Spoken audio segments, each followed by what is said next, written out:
Hi செல்லக்குட்டீஸ், next வந்து என்ன intake வந்து நம்ம எடுத்துப்போம் அப்படின்னு பார்த்தீங்கன்னா, பெருங்காயம் வந்து அதே ப்ராசஸ் தான். பெருங்காயம் வந்து பேபிக்குமே நல்லது. நம்மளுக்கு வந்து கேஸ் வந்து சூப்பராக ரிலீஃப் ஆகும். பாப்பாங்களுக்குமே வந்து இந்த டைமில் வந்து நிறைய கேஸ் வந்து வயிறு ஃபுல்லாக இருக்கும். அவங்க வந்து நிறைய வந்து ரொம்ப ஸ்ட்ரகிள் பண்ணுவாங்க வயிற்று வலியில்.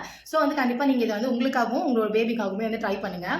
இது எப்படி செய்யணும் அப்படின்னு பார்த்தீங்கன்னா, இது வந்து கட்டி பெருங்காயம் இருக்குது. அந்த கட்டி பெருங்காயத்தை வந்து நல்லா பிச்சுட்டு நீங்கள் வந்து நல்லெண்ணெயில் போட்டு நல்லா பொரிய விடணும். நல்லா போட்டு வதக்கிட்டு அதுக்கப்புறம் மிக்சியில் போட்டு அரைச்சிங்கன்னா சூப்பராக மிக்சியில் வந்து அரைஞ்சிடும். அதுக்கப்புறம் கருப்பட்டி வெள்ளத்தை வந்து அந்த மிக்சிலே போட்டு நல்லா வந்து அரைச்சிங்க அப்படின்னா இந்த மாதிரி வந்து கன்சிஸ்டன்சி வந்துடும். இதை வந்து ரவுண்ட் பண்ணி கொடுத்துருவாங்க. நீங்கள் வந்து காலையில் எழுந்ததுக்கப்புறம் ஃபர்ஸ்ட் வந்து கரிஞ்சீரகம் அந்த மாதிரி நீங்கள் வந்து லைனாக வந்து இதை சாப்பிட்டீங்க அப்படின்னா உங்களுக்கு வந்து ஹெல்த் பெனிஃபிட்ஸ் வந்து ரொம்ப அதிகம். ஸோ வந்து கேஸ்ட்ரிக் ப்ராப்ளம் எல்லாம் வந்து சூப்பராக ரிலீஃப் பண்ணி கொடுக்கும்.